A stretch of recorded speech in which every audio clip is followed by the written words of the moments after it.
जय हिंद दोस्तों, आपका स्वागत है हमारे YouTube channel learning point with Abhishek में। 80 शब्द प्रति मिनट डिक्टेशन स्टार्ट। कोरोना संक्रमण के विस्तार को रोकने की दिशा में चिंतित न्यूजीलैंड ने गत फरवरी के बाद पहला कोरोना केस सामने आते ही समूचे देश में 3 दिन का लॉकडाउन लगा दिया है। लॉकडाउन में सभी स्कूल, सार्वजनिक स्थल और अधिकांश व्यवसाय बंद रहेंगे। लोगों को घर से ही काम करने की सलाह दी गई है।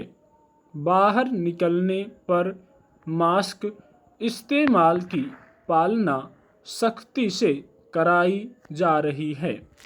यूँ तो न्यूजीलैंड की आबादी महज 50 लाख है, लेकिन संक्रमण का एक ही मामला सामने आने के बाद उठाया गया यह सख्त कदम भारत समेत उन तमाम देशों के लिए सीख है जो कोरोना का भयावह दंश झेल चुके हैं।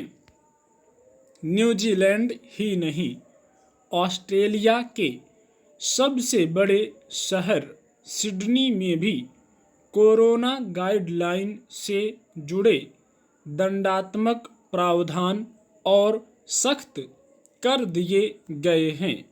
कोरोना वायरस के डेल्टा वेरिएंट के प्रसार के खतरे को देखते हुए ये कदम उठाए गए हैं। भारत में कुछ राज्य अभी भी कोरोना से जूझ रहे हैं।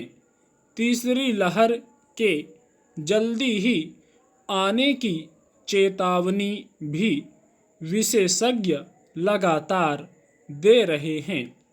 फरवरी में भी पहला मामला सामने आने के बाद न्यूजीलैंड ने ऐसी ही सख्ती से कम समय में ही महामारी पर काबू पा लिया था। एक तरह से यह मिसाल भी है कि यदि समय रहते प्रतिबंधात्मक उपाय अपना लिए जाएं, तो महामारी पर काबू पाया जा सकता है।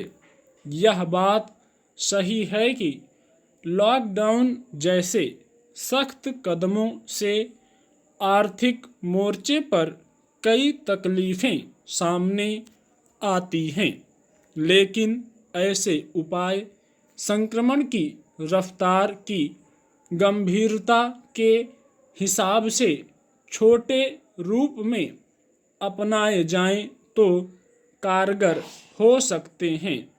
भारत जैसे देश में तो यह और भी जरूरी इसलिए हो जाता है क्योंकि कोरोना संक्रमण थोड़ा भी कम होने पर हमारे यहाँ लापरवाही हर दर्जे तक बढ़ती दिख रही है।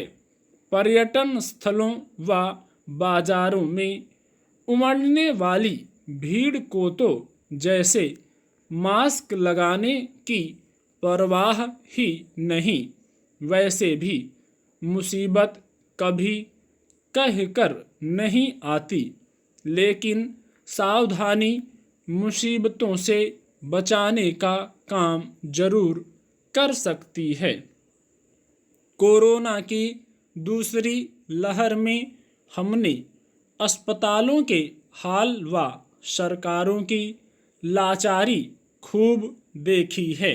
ब्रिटेन में कोरोना की पहली लहर के दौर में किए गए शोध की जानकारी तो और भी चिंताजनक है कि वहाँ हर 10 में से 1 को संक्रमण अस्पतालों से हुआ है।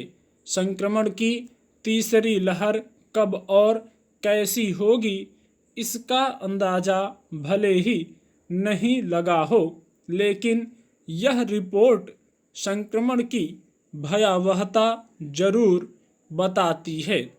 इसलिए चाहे सरकारें हों या फिर आम आदमी, दोनों के लिए सचेत रहना ही सबसे बड़ा बचाव है। स्टॉप।